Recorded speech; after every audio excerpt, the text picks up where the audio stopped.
বুঝতে চেষ্টা করো, এমন সুন্দর জীবন নষ্ট করে দিচ্ছ কেন?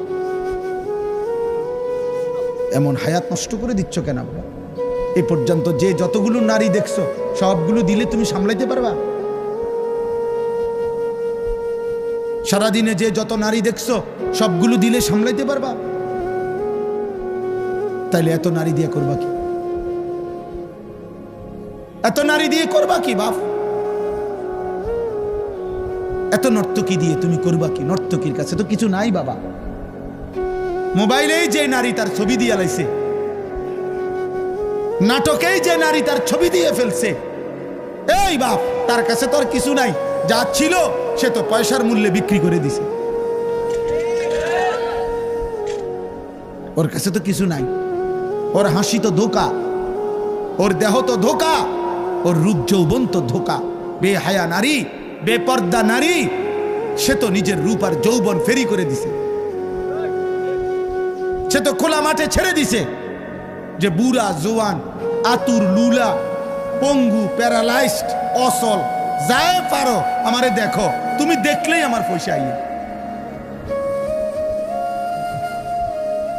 তাহলে সে তো পয়সার জন্য নিজের শরীর প্রদর্শন করছে, তোমার জন্য না।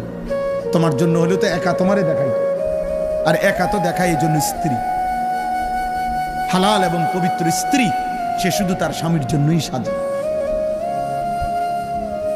সে শুধু তার স্বামীর জন্যই সাজে।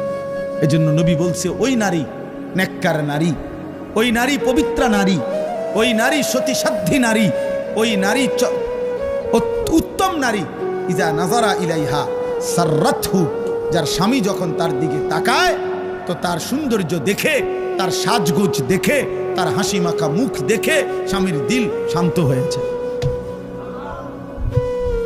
নারী বলে তাকে নেককার নারী। আল্লাহর নবী বলছে, মাস্তাফাদাল মুমিন বাদা তাকওয়াল্লাহ খায়রান লাহু আল মারআতুস সালিহা।